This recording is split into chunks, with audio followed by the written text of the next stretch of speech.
Bienvenidos a Retrovisor Digital, un podcast para el diálogo y la deliberación.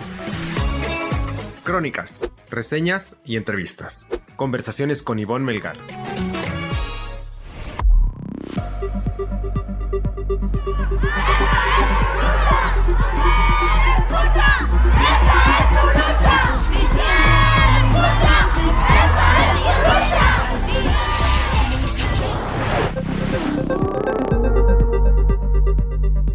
Bienvenidas, bienvenidos a este nuevo episodio de Retrovisor Digital, un espacio para la deliberación, para la conversación, el diálogo, el entendimiento de nuestra realidad nacional y global. Hoy con el tema de cómo se hizo el libro Mexicanas en Pie de Lucha, reportaje sobre el Estado machista y las violencias de Editorial Grijalbo, en el que tengo el privilegio de participar gracias a la invitación que en agosto del año pasado me hizo Nayeli Roldán, la gran periodista de Animal Político, la autora de La Estafa Maestra. Ella es coautora de este libro que es de Penguin Libros y que también es la coordinadora editora que nos convoca a Daniela Rea, a Claudia Ramos, a Valeria Durán, Laura Castellanos,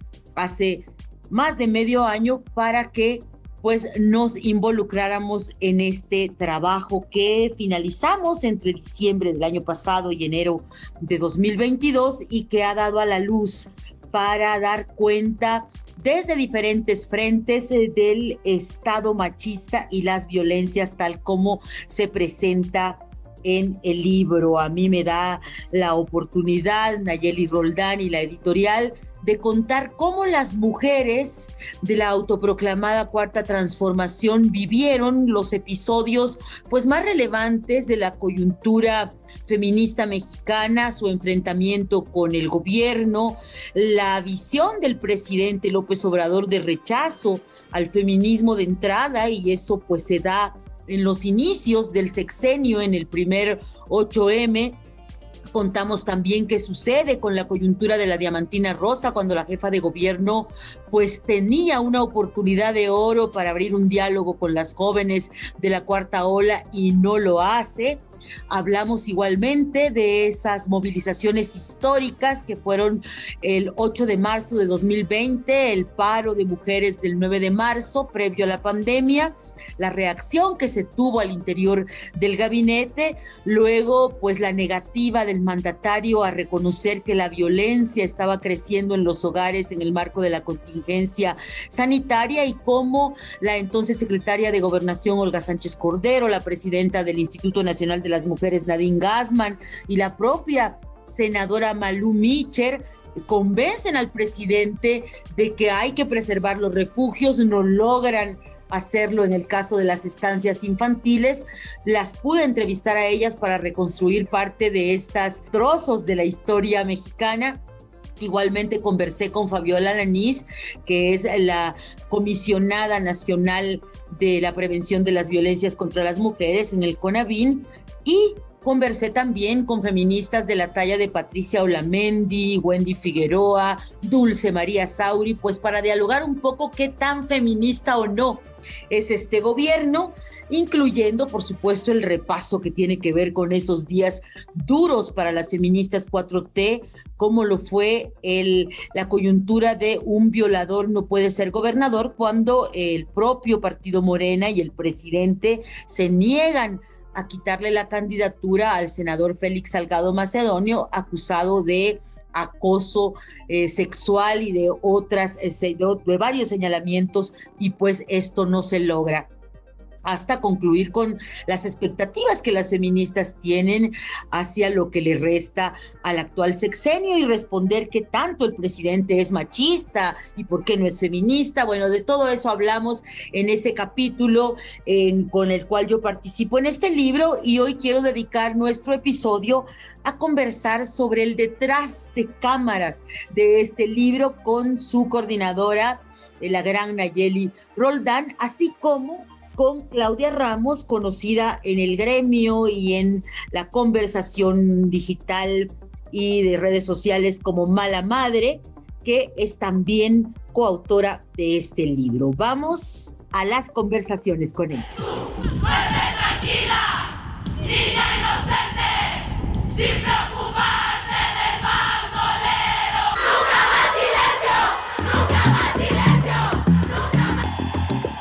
Estoy felizmente con Nayeli Roldán. Ella es nuestra editora y coautora y coordinadora de este proyecto que ya estamos presentando, que se llama Mexicanas en Pie de Lucha. Gracias, Nayeli, por esta conversación. Muchísimas gracias a ti, Ivonne. Un placer estar aquí. Cuando te dice la editorial, Nayeli, hagamos esta historia, cuéntala de la mejor manera que tú consideres, ¿qué ideas entran en tu mente, en tu corazón, en tu inteligencia y cómo vas dilucidando el guión que finalmente nos presentas? Y muchas gracias por haberme sumado. Un honor tenerte, Ivonne.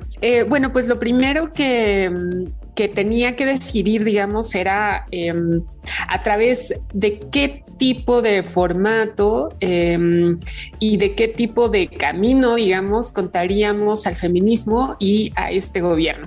Y bueno, yo siempre digo que yo soy reportera, ¿no? Yo soy periodista y esa era la vía que yo tenía clara con la que podríamos hacer esta descripción de ambos temas que son sumamente vastos.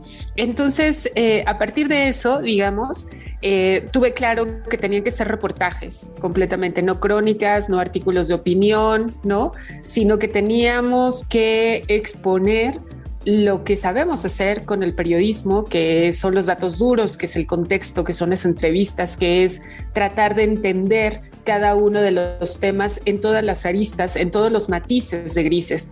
Esa era la aportación, o es la aportación del periodismo, y esa podría ser la aportación justamente en estos temas que pues parecen tan debatibles y tan polémicos, ¿no?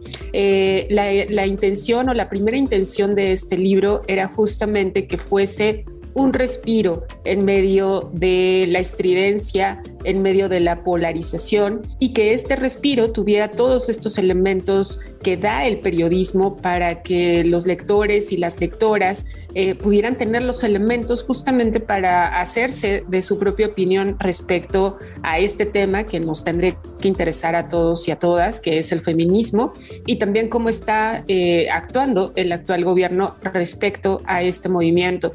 Y bueno, a partir de eso, digamos, con eso claro, fue luego pensar cuáles serían los temas que abordándolos nos darían justamente el panorama general para entender estas dos grandes sombrillas, ¿no? Estos dos grandes temas que era feminismo y la actual administración, y cuáles eran los necesarios para poder entenderlo. Una de las premisas, por ejemplo, pues era justo que todos quienes leyeran el libro tuvieran claro que el feminismo no nació en 2018, por eso era tan necesario un capítulo explicando el movimiento feminista mexicano, ¿no?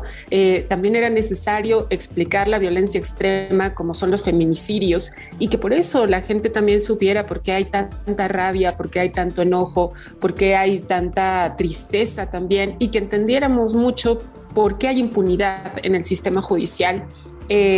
Los retrocesos que trajo la pandemia, porque obviamente ya partimos de un escenario completamente distinto en 2022 al que teníamos en 2019 tras la pandemia de COVID.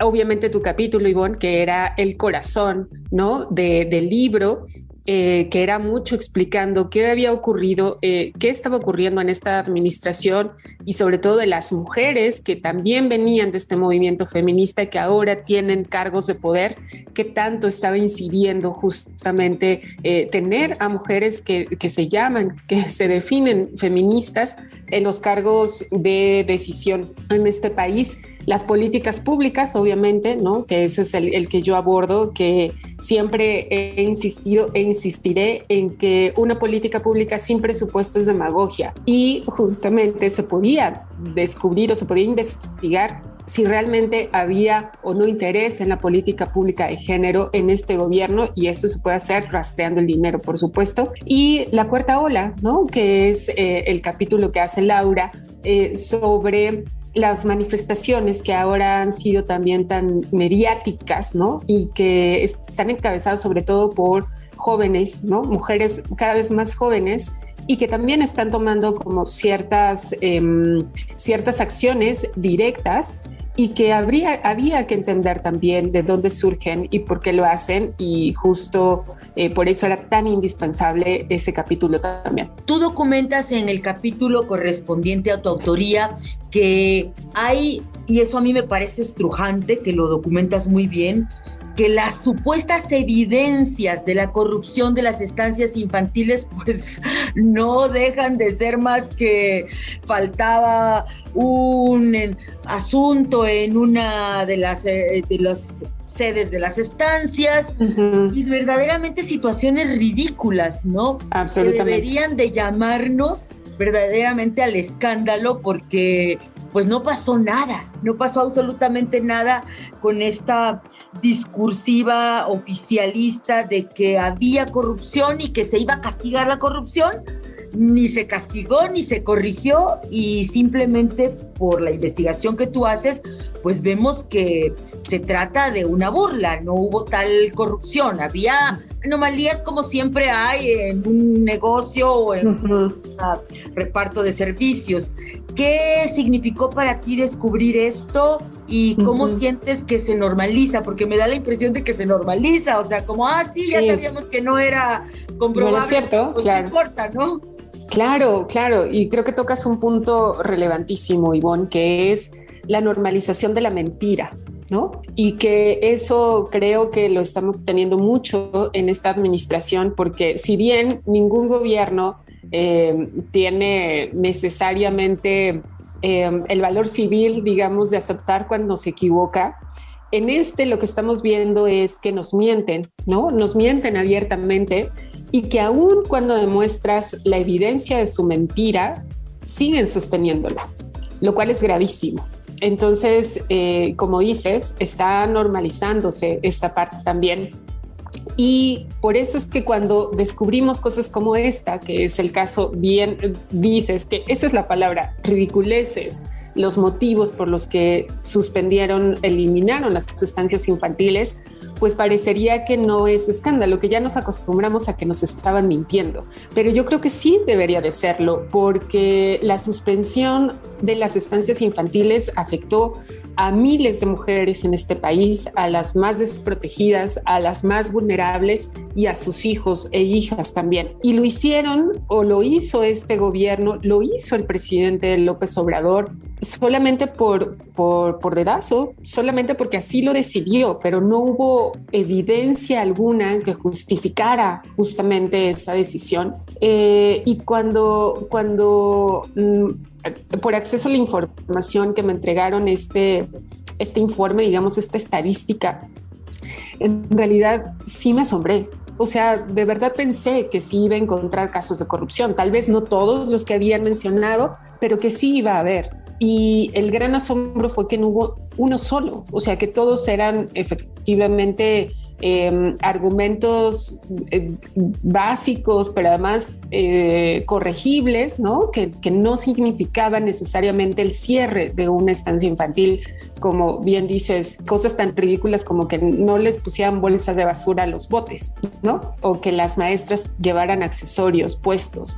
Entonces, en realidad fue asombro, tristeza, coraje también, solo de imaginar lo que ha significado estos años para todas estas mujeres, el no tener esos espacios que además habían costado también a tantas mujeres más haberlos construido y haberlos mantenido, y que simplemente de un plumazo literalmente desaparecieran. Iván. El periodismo siempre, ya sea en grandes investigaciones o en una nota del día, creo que el buen periodismo nos tiene que sorprender en tanto se traduce y se convierte en una noticia, en un asunto que rompe el status quo, ¿no? O que nos acerca a algo que no sabíamos. Y claro. En tal sentido, creo que esa era la aspiración de cada una de las que fuimos, por fortuna, convocadas por ti y por la editorial a participar en este proyecto. A ti, en global, ya no como autora de este capítulo donde descubrimos estas falacias y estas engañifas, ya como editora del producto final, ¿qué asuntos te sorprendieron y qué situaciones consideras que estarían documentando y aportando periodísticamente en Mexicanas en Pie de Lucha? Yo creo que cada uno, como bien dices, Ivonne, cada uno de los capítulos tiene revelaciones claras, ¿no? Revelaciones concretas, y que justo eso era parte de la aspiración completamente. E incluso, Ivonne, aunque por ejemplo en el capítulo histórico, digamos, ¿no?, del movimiento feminista, obviamente hay cosas que pues todas sabíamos, ¿no?, que todas habíamos leído, y aún así siguen habiendo ciertos aspectos que nos sorprendieron, ¿no?, que los conocimos por primera vez. Exacto. Entonces, eso es parte de eso, ¿no? O sea, eso es parte que aún en un tema como este, que hemos tratado mucho o que hemos leído mucho al respecto, que sigan habiendo todavía estos espacios de revelación, porque justamente eso es el periodismo, y esa era mi idea, justo en que fueran reportajes completamente. Y luego también, Ivonne, yo creo que en cada uno, además de los datos de revelación, lo que hace es ponernos mucho en contexto, ¿no? En contexto para entender cada uno de los aspectos que toca cada uno de los reportajes, desde la empatía y también desde una posición neutra, me parece. Porque lo que no hacemos es pedirle al lector, a la lectora, que tome una posición, ¿no?, que tome una postura o que encaminemos a que lo hagan. Lo que hacemos es decirle: considera todas estas situaciones, considera todo este contexto, que las decisiones, por ejemplo, en tu capítulo de las mujeres en el poder, pues también obedecen a algo que a ti te lo contaron, ¿no? Como las jóvenes también obedece a algo que estén protestando de la manera en que lo están haciendo. Entonces, a mí me parece, tanto como lectora como editora, que esa es de las grandes aportaciones del libro completamente, que es contarnos desde una posición neutral y contextualizar absolutamente cada una de las historias, de los datos, de las narraciones que incluimos en los capítulos. En la primera presentación que ya tuvimos, Nayeli Roldán, que tuvimos el privilegio de que fueras la periodista pionera en la perspectiva de género del reportero colombiano, Sara Lovera, quien nos presentara este libro, ella decía algo que me gustó mucho y me hizo mucho sentido, que el libro daba fe de una reflexión que ha compartido en los últimos días Marcela Lagarde al tratar de entender esta movilización de las jóvenes en la cuarta ola, diciendo: es que hicimos cultura, construimos cultura feminista. Recuerdo esto porque mi pregunta para ti es, a reserva de que obviamente es una pregunta abierta que todas tendremos que seguir respondiendo, es: ¿qué tanto lo político estaría determinando la situación que tenemos, nuestras estructuras de Estado, de un Estado deficitario en impunidad, en reconocimiento de la desigualdad y por lo tanto patriarcal? ¿O hay un asunto de cultura más allá que también explica esta resistencia al reconocimiento de la autonomía de las mujeres, de sus propios cuerpos, y de que el cuerpo no es propiedad mancillable por parte de los otros, y esto que están rompiendo, este tabú que están rompiendo las jóvenes, de que la noche también debe ser para las mujeres, y que en nuestra generación, en la mía, no en la tuya, pero en la mía sí era como común aprender a que una mujer no salía de madrugada, ¿no? Exacto. ¿Qué reflexiones te ha llevado a ti esta ilustración que tiene de alguna manera el libro en sus diversos capítulos, donde coexiste cultura y coexiste política pública y Estado, pero también un atavismo de un patriarcado que tiene siglos, ¿no? Claro, no, completamente. Yo creo, después de este libro, ¿no?, y del capítulo también que me tocó, abordar, que son las políticas públicas, creo que estoy más en el sentido de el patriarcado es, o más bien las políticas públicas derivan del patriarcado, tal cual. Y si tenemos a hombres machistas en esas posiciones de poder, por supuesto que se van a reproducir, ¿no? Se van a replicar en sus decisiones, en las políticas públicas. Si tenemos a un presidente que considera que el derecho al aborto se tiene que poner a discusión, que no lo ve como un derecho, ¿no? Sino como un aspecto debatible moralmente, pues de ahí deriva, por ejemplo, que Morena, teniendo mayoría, no haya ya sacado la iniciativa para despenalizar el aborto en todo el país, ¿no? Porque claro, los políticos responden pues a sus líderes, ¿no? Y si su líder tiene esa visión, pues van a continuar con esa visión. Y lo mismo en el resto de las decisiones. Si hay machistas que no entienden la importancia de los cuidados o lo que significa en la economía los cuidados, no van a darle presupuesto a un sistema nacional de cuidados. Entonces, sí, el patriarcado es una cosa más grande, la cultura patriarcal es una gran sombrilla a partir de la cual pues derivan el resto de nuestros problemas, ¿no?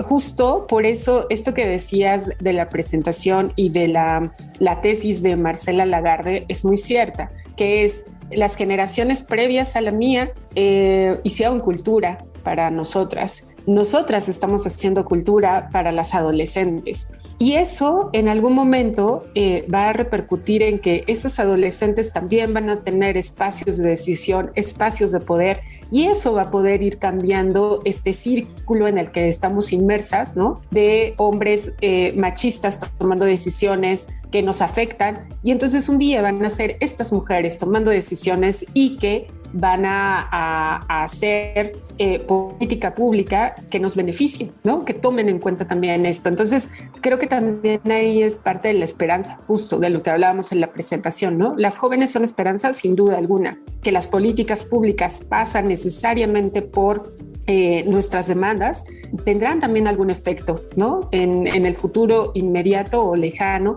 pero también van a ir teniendo efecto. Entonces, sí, creo sin duda alguna que el haber hecho cultura está teniendo efectos y lo va a tener también en lo posterior. Y bueno, en la medida de lo posible, sabemos que las cocineras o los grandes chefs no revelan sus recetas, pero en la medida de lo posible podrías, en el caso de la construcción editorial del libro, cómo tú fuiste revisando los capítulos y compartiéndolo con los editores, puntualizando que había que ajustar. ¿Cómo fue esa parte de la construcción del mismo?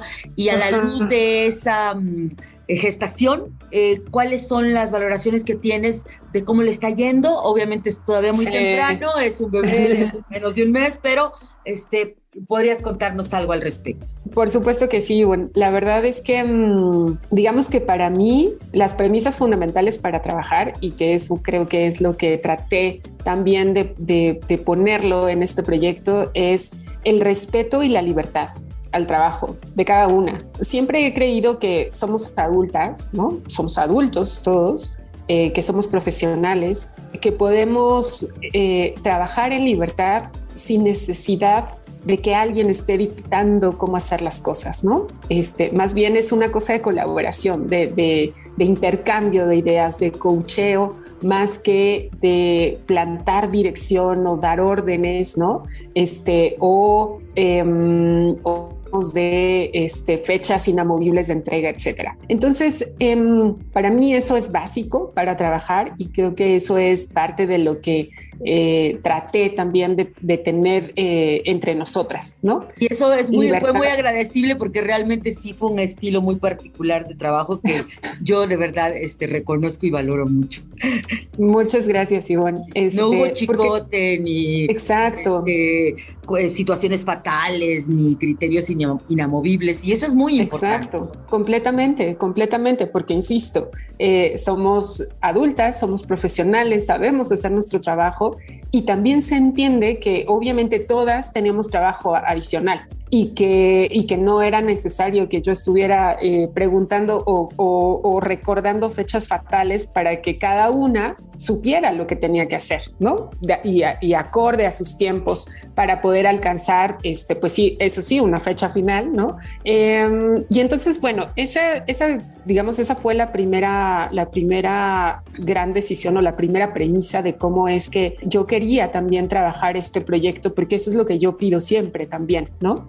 Respeto y libertad, exacto. Y a partir de eso, el resto del tratamiento de los temas fue también en ese sentido de apertura, de respetar su trabajo, o sea, porque al final por eso es que yo también las había considerado para cada uno de los capítulos, porque sabía que lo sabían hacer, ¿no? Porque eran expertas en cada uno de los temas y en realidad más bien creo que no lo dijimos públicamente en la presentación, pero sí en la cena posterior, que es administración de talento.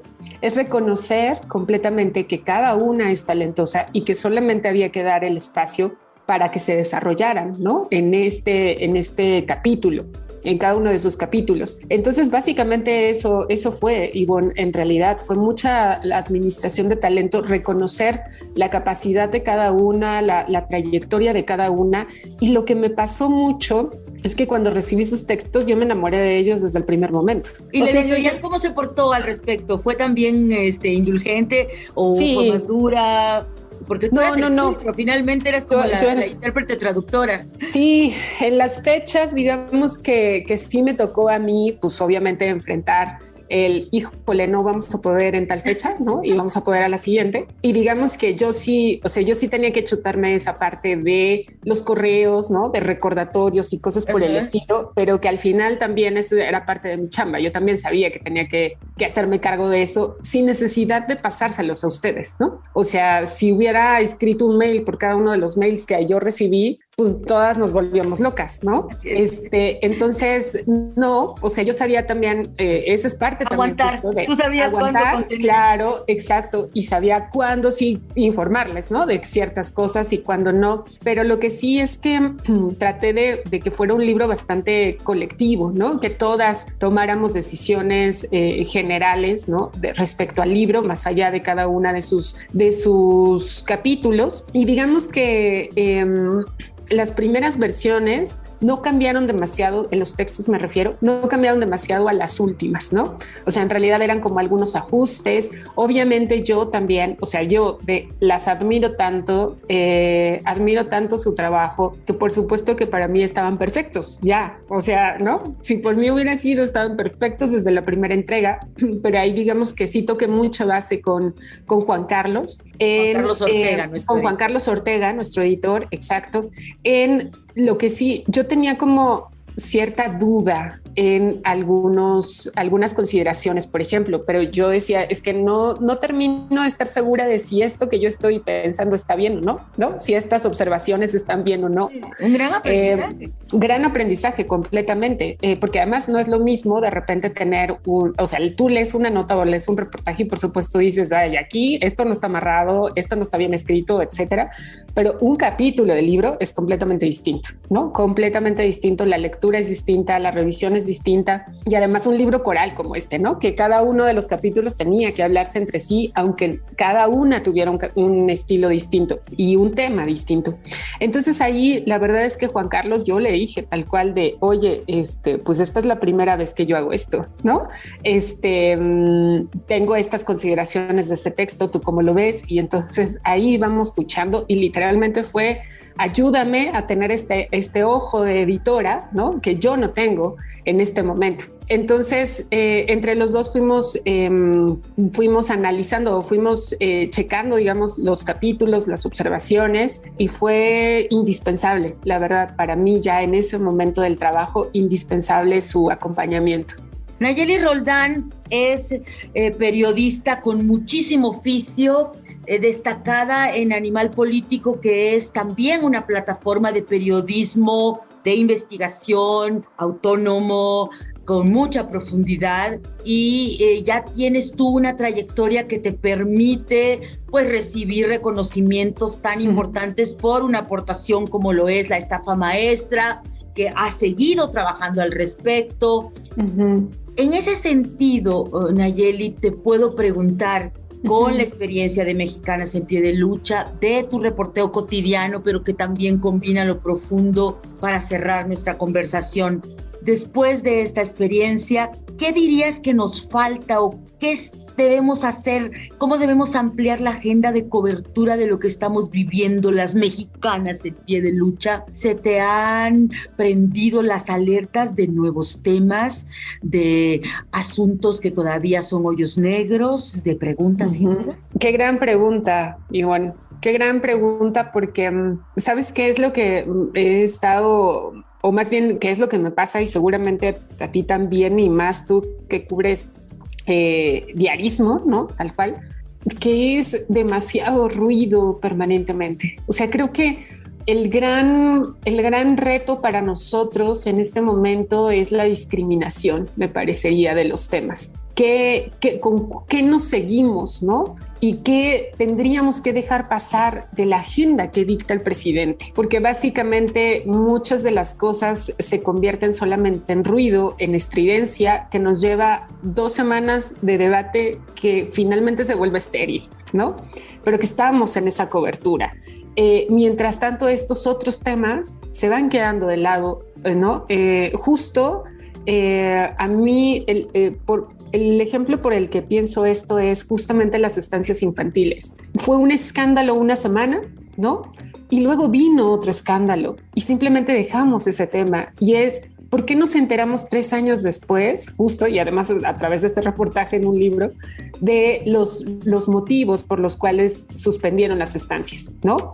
¿Por qué no continuamos con esa investigación en los meses siguientes? Claro, porque estábamos cubriendo otras cosas, estábamos cubriendo otra estridencia, ¿no? Estábamos sumándonos al ruido. Entonces, también del lado de la representación política nadie se hace cargo a profundidad de los temas y de las cosas pendientes. Completamente.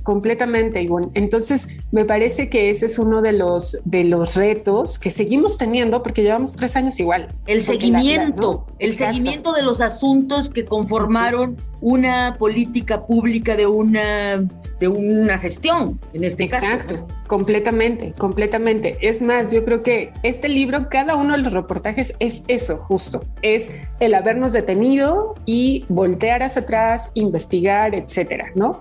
Eso creo que es lo que nos o lo que nos hace falta en este momento en nuestra cobertura cotidiana, pero claro, es una cosa complejísima porque también pues hay que hacer notas para el diario todos los días, ¿no? Para la televisión todos los días.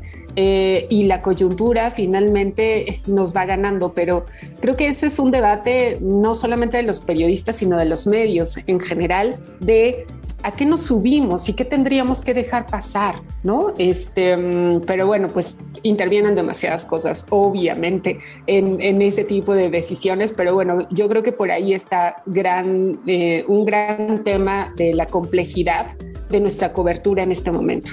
No quiero terminar nuestra conversación sin compartirte que justamente esta mañana hablé con mi madre. Ella es también feminista, ella también es maestra y acababa de terminar el libro.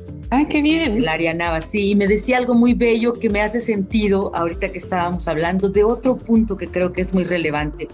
Ella dice que le gustó mucho tu capítulo porque terminas recuperando tu experiencia personal. Claro. La relación de tu madre y la lucha de tu madre. ¿Cómo entonces pienso que quizás sin proponérnoslo, también hay en cada aportación del libro y en el global una intención de que quien lo lea se vea? Por y supuesto. Al final es un espejo íntimo, o sea, porque también el periodismo es una reflexión íntima que apela a la vivencia de cada quien y a la conciencia de cada quien. Entonces, absolutamente. Creo que logras eso con todo el conjunto y lo logras con el capítulo. Lo digo porque mi madre me lo acaba de comentar. Claro. Muy importante eso, ¿no? Que al final se vuelve una historia íntima también. Lo público es personal. Completamente, Ivonne, completamente. Y además yo siempre he creído también que yo apelo mucho a que somos periodistas con todo nuestro ser. Que toda la experiencia de vida profesional, pero también personal, es desde donde vemos, ¿no? Es nuestra mirada para la cobertura, es nuestra mirada para los temas, es nuestra mirada para nuestra ética, para nuestro quehacer cotidiano. Entonces, por ejemplo, yo no acostumbro mucho a hablar, digamos, de mi vida privada, porque siempre hemos entendido desde la universidad que obviamente los periodistas no somos la nota, pero en este caso me permití la licencia no por un hecho de exposición per se, sino más bien justo de esto que mencionas, de esta historia mía es como la historia de muchas mujeres, ¿no? Que justo lo que el poder decir o hablar acerca de mi origen, hablar acerca de la lucha de mi madre, es también decir, todas somos igual, bueno, todas estamos en esta misma lucha, ¿no? De diferentes formas, pero todas pasamos por esto. Hablo desde la experiencia, en este caso, ¿no? De, por ejemplo, las estancias, lo que significaban las estancias infantiles, tal cual. Y entonces un poco también, no sé si a ti te ha pasado, pero ahora en muchas de las críticas en redes sociales siempre es, claro, tú hablas desde el privilegio, o tú dónde estabas cuando la corrupción o cuando el PRI o etcétera. Y es decir también de, no hablamos desde el privilegio, no hablamos desde una posición superior, hablamos también como ciudadanas, ¿no? Y como esas personas que también viven las consecuencias de las decisiones de los poderosos. Entonces sí, completamente, qué maravilla lo que te comentó tu mamá, porque efectivamente esa era la intención. Incluso son un par de párrafos en realidad lo que hablo acerca de esto, pero que creo que justo es con esa intención, que fue con esa intención completamente. Entonces qué maravilla que tu mamá así lo vio también. Muchísimas gracias, Nayeli Roldán, por el libro, por convocarnos, por esta entrevista, y seguimos pendientes y en contacto. Muchísimas gracias a ti, Ivonne.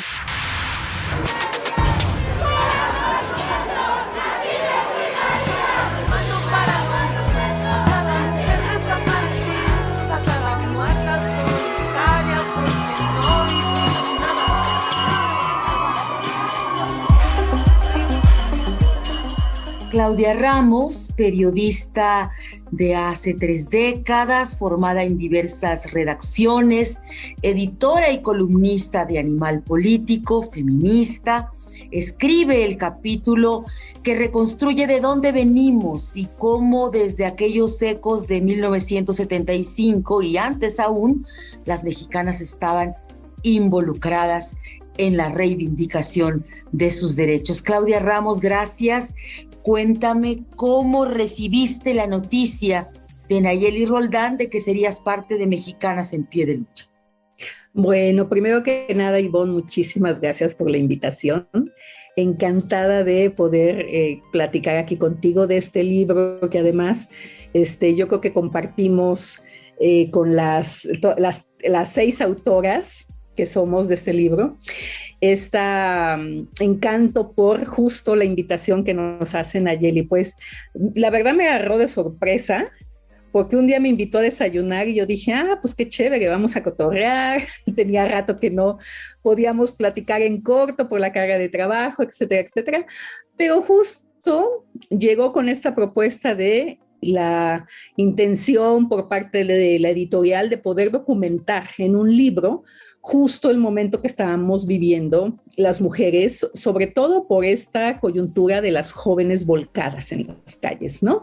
Y este debate que desde hace 3 años se ha armado por la indisposición del gobierno y del poder, de los espacios de poder de este país, de reconocerles a las jóvenes la legitimidad de su protesta, ¿no? Entonces, pues llegó Nayeli y me dice, estoy armando este libro que quiero que sea con estas características. Van a ser 6 capítulos y el capítulo en donde hacemos un recuento breve de la historia del feminismo en México, del movimiento de mujeres en México, me gustaría que lo armaras tú. Y fue también muy simpático porque fue un poco el rollo de, bueno, tú que tienes tanta experiencia y que has pasado por ahí, me sentí muy, muy, muy añeja de quienes estamos colaborando ahí y dije qué maravilla porque justo por los temas dije, pues también va a haber una cuestión generacional de las periodistas que vamos a participar, ¿no? Y también me gustó mucho porque Nayeli me hizo mucho énfasis en que la documentación de este libro quería que fuera por mujeres periodistas, ¿no?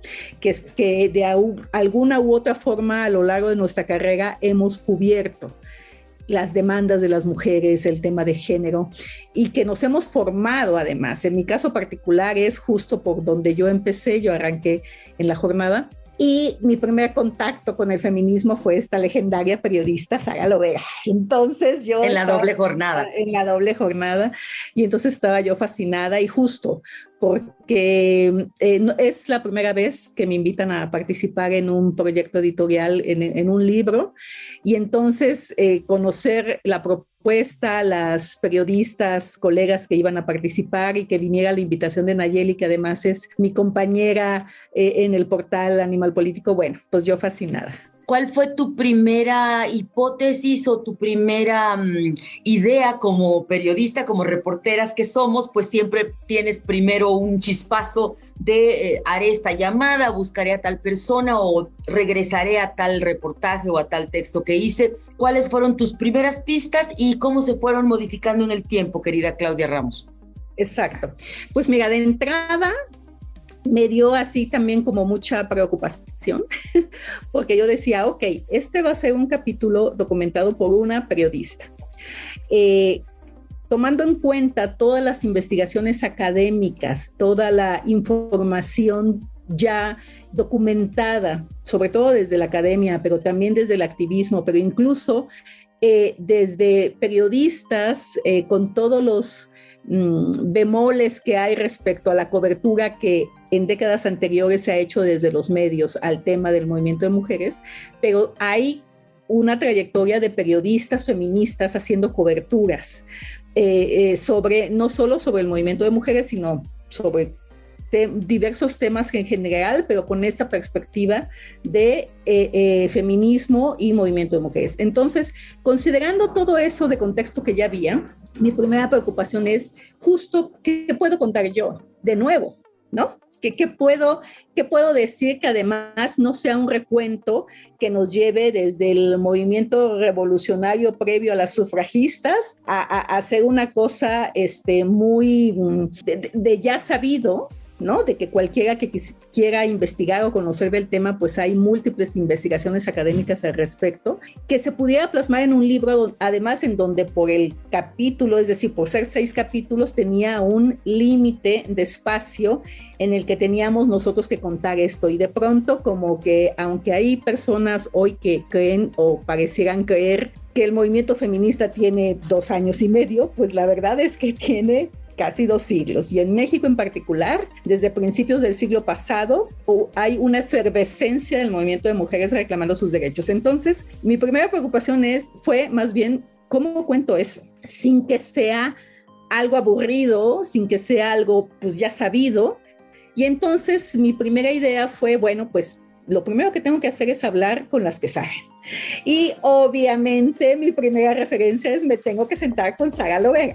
Tengo que platicar con ella para que me oriente, para que me diga cómo podría ser este producto periodístico, ¿no? Y entonces eso fue lo que hice, me senté con ella, en donde le platiqué lo que me había propuesto Nayeli y de qué manera pensaba yo que podría abordarse, y mi primera hipótesis era pues justo acotar el tema de la historia del movimiento feminista en México a los avances legislativos y de políticas públicas que se habían dado en los últimos años, o sea, a partir de que conseguimos el voto con el movimiento de las sufragistas, ver qué había pasado después de eso, ¿no? En esas décadas entre que conseguimos el voto y empiezan a haber cambios de fondo, prácticos, que en la vida cotidiana de las mujeres se viera que se estaba haciendo algo, ¿no? Además de poder ir a votar. Y entonces le planteo esta idea que yo tenía a Sara, y a alguna investigación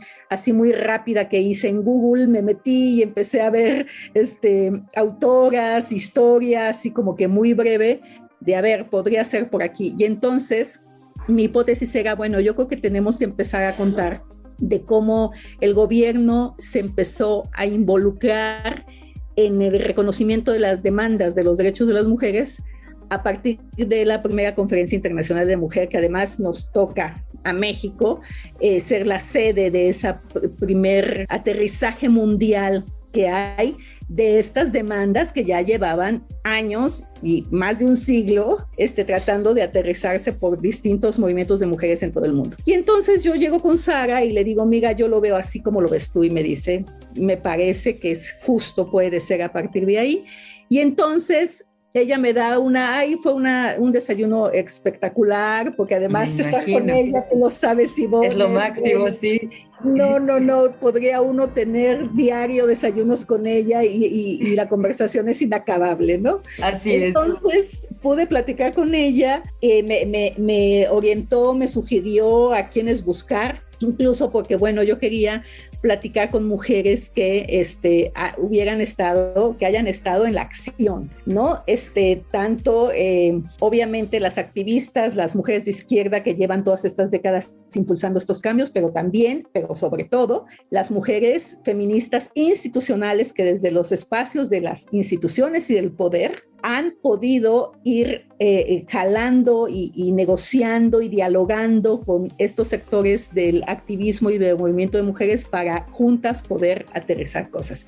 Y entonces ella me sugirió que podía hablar, me hizo varias sugerencias, concretamente pudimos aterrizar las entrevistas con Amalia García, legendaria política de izquierda feminista, con Dulce María Sauri Riancho, que de las feministas institucionales, de las políticas que han estado a lo largo de su vida en puestos de poder, pues ha sido una de las que a ella le ha tocado encabezar instituciones que desde el 75 se han estado impulsando el reconocimiento del movimiento de las mujeres. Y después consultamos, Sara me sugirió, ya lo había yo pensado, consultar estudios que se han hecho y momentos claves a partir del 75 que pudieran ir aterrizando y demostrando cómo este diálogo de mujeres fructificó, mal, bien, regular, pero algo se hizo, ¿no? Y entonces, obviamente, pues teníamos que pasar por Marcela Lagarde, porque además justo una de las pláticas centrales que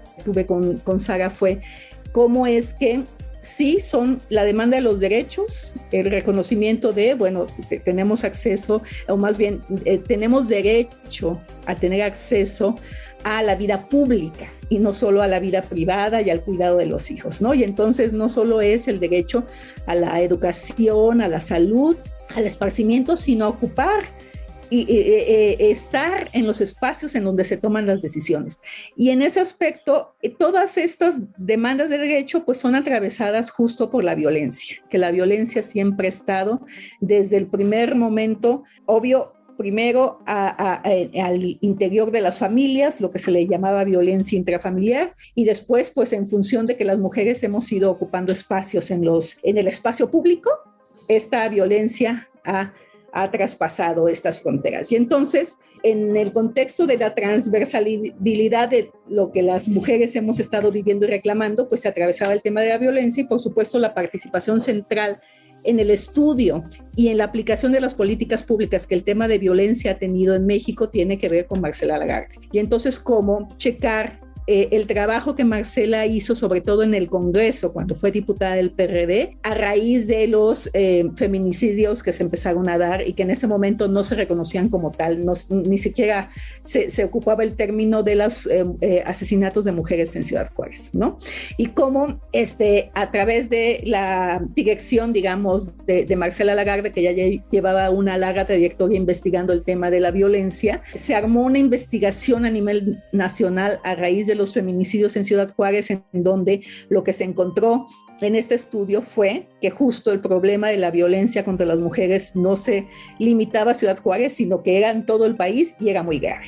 Y entonces así, justo con estos momentos claves, la idea, el aterrizaje era poder ir contando qué había pasado con el movimiento de las mujeres y las demandas de las mujeres desde mediados del siglo pasado hasta el momento, ¿no? A mí me gustó mucho tu capítulo, Claudia Ramos, que es Mujer, esta es tu lucha, ¿no? Mujer escucha, esta es tu lucha, porque realmente es como el antecedente de lo que yo después cuento, y no sabíamos, no nos pusimos de acuerdo tú y yo, pero lo que más me gusta es que cuando terminas de leer tu capítulo, sabes por qué hay tantas jóvenes hoy en las calles. Es decir, entiendes que si las luchas, las reivindicaciones sociales no son por generación espontánea, hay una simiente, hay una raíz, hay un trasfondo histórico, cultural, que dio frutos, ¿no? Y que, como decía en la primera presentación Sara Lovera, pues creó cultura, que es un poco lo que le había dicho Marcela Lagarde. Y me gusta también algo que quiero preguntarte, y es que yo no lo tenía claro, y como lectora lo descubro o lo visibilizo en tu capítulo, y te pregunto qué tanto tú lo visibilizaste en tu reporteo. Y es que más que la reivindicación de la igualdad en el acceso al poder, que por supuesto derivó subrayadamente en los últimos tiempos en México, lo que hubo en la lucha feminista mexicana fue una apropiación del cuerpo y un reclamo porque ese cuerpo quería ser mancillado, ya sea por la violencia o por el no permitirle el derecho a decidir. Y es muy bonito por eso que en el capítulo tú termines hablando de la resolución de la Suprema Corte de Justicia de la Nación, reconociendo que el aborto no es violatorio a la Constitución y que no puede penalizarse, ¿no? Eso me llamó mucho la atención, porque descubrí en la lectura que, aunque estaba latente y como reportera lo había pues contado en algunos momentos, sí es un hilo conductor de la lucha feminista mexicana el derecho a la autodeterminación de los cuerpos, podríamos decir, ¿no? Y este señalamiento constante a las violencias, que también es una de las coyunturas que me gusta cómo recuperas, de cómo las políticas de diferentes signos partidistas se suman cuando hay un caso de abuso y de violaciones en la Ciudad de México. ¿Qué descubriste tú? ¿Qué 20 te cayeron, aun cuando siendo feminista, siendo periodista que había cubierto este tipo de historias? ¿Qué descubriste que pudiste también documentar y reconocer en este reporteo? Pues mira, una de las primeras cosas que tengo que reconocer de hacer esta investigación es que justo por la trayectoria que yo he tenido en los medios, es decir, yo empecé a reportear en La Jornada, que siempre se ha hasta hace poco identificado como un periódico de izquierda, entre comillas, es decir, un periódico que enarbola y defiende y hace su periodismo en función de los principios de la izquierda, que mucho de ahí viene justo el movimiento de las mujeres, es decir, que reconoce que los seres humanos, que las mujeres, que la población marginada por el racismo, por el género, por la pobreza, etcétera, etcétera. Entonces, si además pues eres una estudiante universitaria que ha participado en distintos momentos del movimiento estudiantil, y entonces en ese sentido, pues obvio, yo traigo una visión de digamos, de cómo se ha desarrollado el movimiento de mujeres en particular y cómo los distintos gobiernos, a pesar de los avances que ha habido, pues siempre han sido reticentes a reconocerles estos derechos. Entonces, yo hacía mi cobertura así de, o sea, estas, sobre todo las mujeres, ¿no?, que están en el poder, que ocupan los espacios, o sea, ¿por qué no luchan más por las mujeres? Y porque finalmente, pues, estaba uno empezando, era uno muy joven, yo era muy joven, y no, en mi experiencia como periodista no podía meterme, o no sabía yo, no tenía hasta ese momento esa capacidad de poder involucrarme realmente en lo que estaba pasando adentro y en las negociaciones que se estaban haciendo. Entonces yo nada más tenía una visión de cómo se habían negociado las cosas y a quién atribuirle los resultados. Pero a raíz de que yo puedo entrevistar en particular a Dulce María Sauri, descubrí que, a ver, o sea, sí hubo un trabajo allá atrás, ¿no? No es que evidentemente, pues ellas tenían, igual que las mujeres que están hoy en el poder, que vienen del movimiento feminista, ellas saben hasta dónde pueden llegar y en este afán de poder negociar y aterrizar cosas, pues ellas tienen que saber en términos el juego político qué tanto pueden estirar la cuerda y qué tanto no, y en qué momento las alianzas entre mujeres de distintos grupos políticos y posiciones ideológicas les podía a ellas presionar para sacar las cosas adelante. adelante, ¿no? Pero en ese momento yo sí les tenía mucha desconfianza y mucho resquemor, que creo que en muchos casos justificado, pero conocerla, hablar con ella, investigar el trabajo que hizo y que hicieron, no solo Dulce María, sino una serie de mujeres priistas que estuvieron ahí presionando para sacar las cosas adelante. Eso para mí fue una sorpresa. Reconocer que finalmente, y que tiene que ver mucho también como con la forma en como la que se hace política y las cosas que nosotros desde afuera pensamos o creemos que son permisibles o no. ¿No? ¿A qué me refiero? O sea, que uno tiene ideales en donde en un momento dado yo sí lo pensaba, no, eso es imposible, ¿cómo vas a hablar? ¿Cómo vas a tener acuerdos con el mal, ¿no? Así es. Gente horrible del poder, no, esto tiene que ser hasta que llegue el partido y la corriente ideológica ideal y entonces hagan las cosas, pero pues no.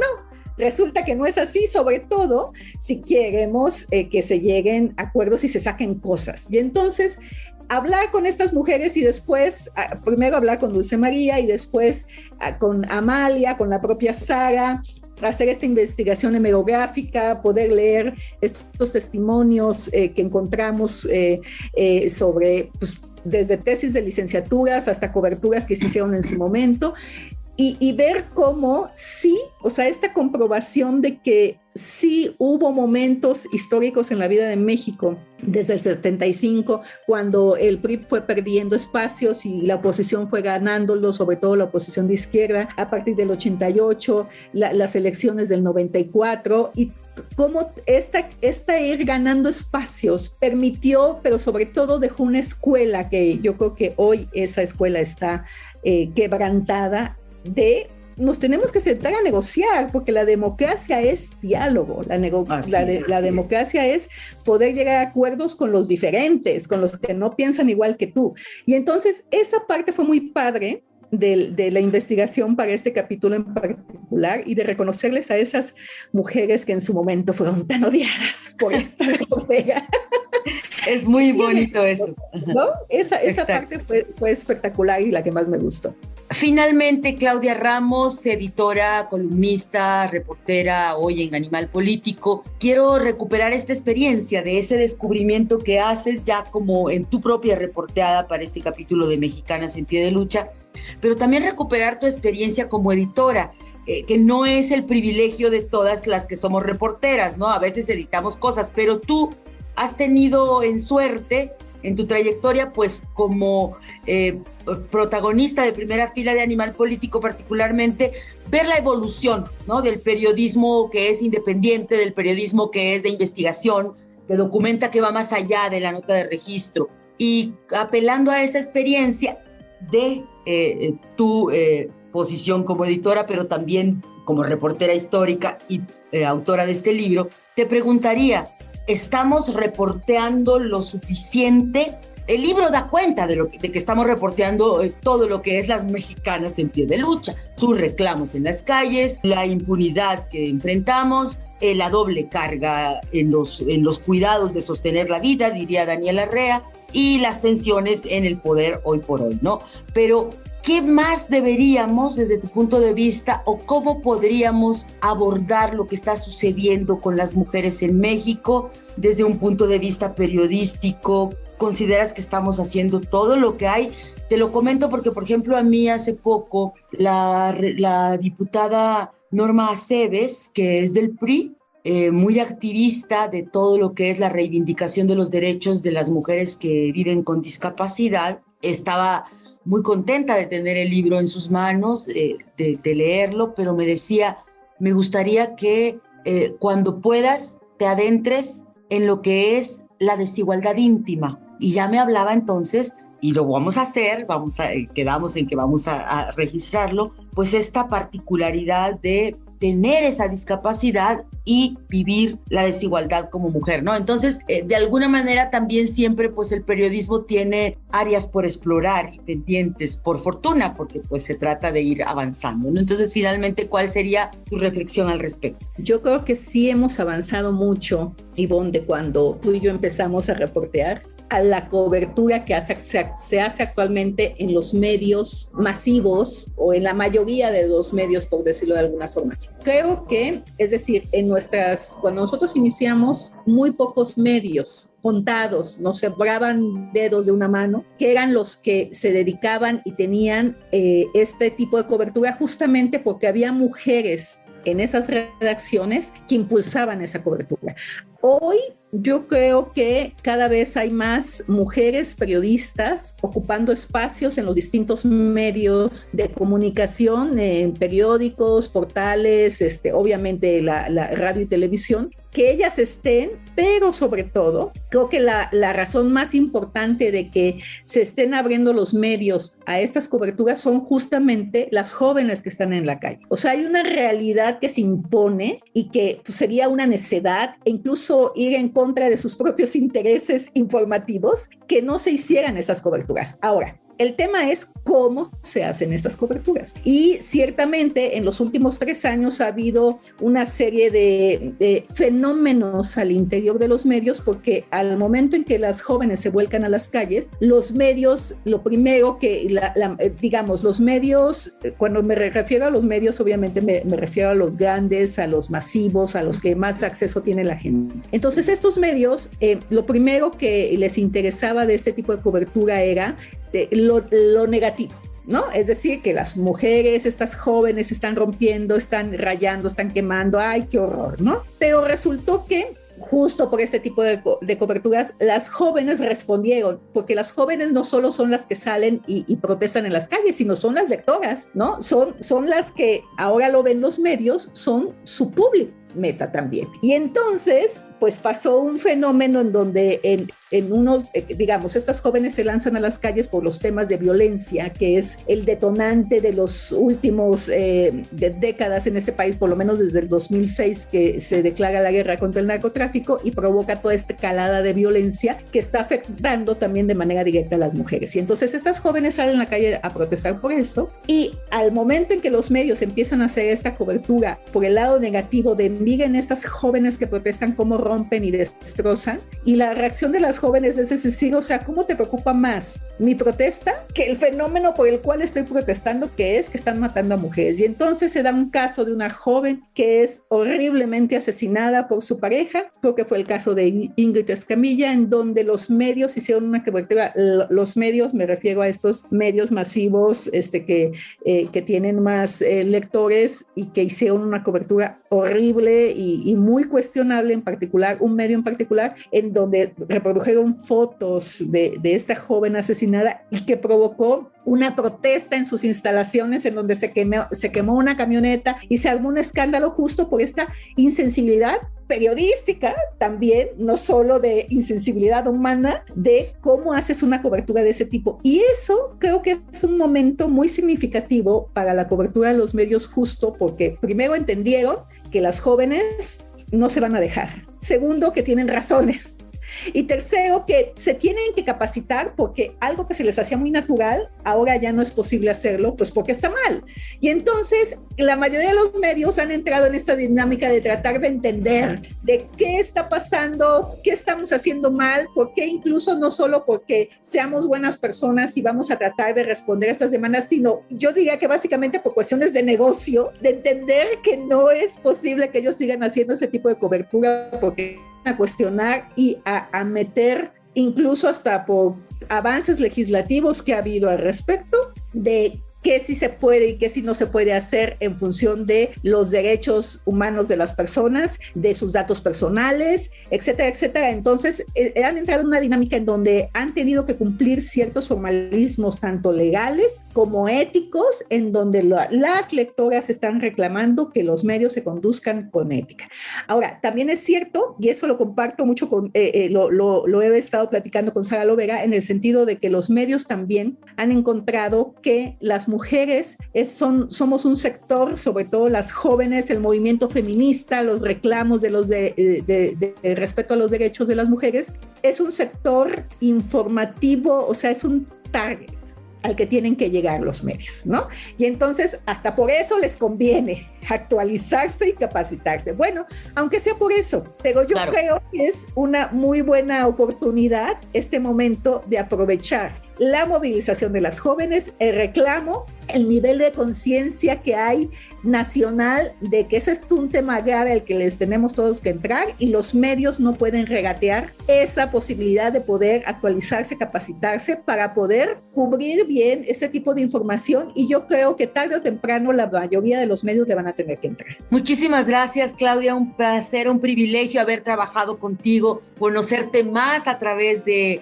esta promoción de nuestro libro, tener diálogo en el mismo libro y hoy en nuestro podcast de Retrovisor Digital. Gracias y vamos a seguir siempre en contacto. Muchísimas gracias a ti, Ivonne, un placer, y yo creo que algo que me encantó muchísimo también del libro es justo cómo nuestros capítulos se complementan y cómo le dan pie a los demás capítulos. Es espectacular. Gracias, Ivonne. Totalmente de acuerdo. Gracias y seguimos en contacto.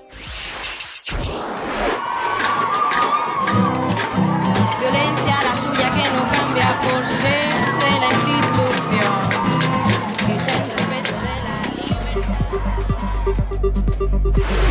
Hasta aquí nuestro retrovisor digital de hoy, conversando sobre cómo se hizo, cómo se construyó el libro Mexicanas en Pie de Lucha. Para la próxima entrega esperamos compartir con ustedes las conversaciones con Laura Castellanos, que hace toda la crónica de la cuarta ola del feminismo mexicano, Valeria Durán, que nos retrata la impunidad, la justicia ciega en México e historias de feminicidios, y por supuesto con Daniela Rea, quien cuenta cómo se sostiene la vida y la forma en que las mexicanas resistieron y perdieron sosteniendo la vida durante la pandemia del COVID. Gracias por acompañarnos y hasta la próxima. Esto fue Retrovisor Digital, un podcast con Ivonne Melgar.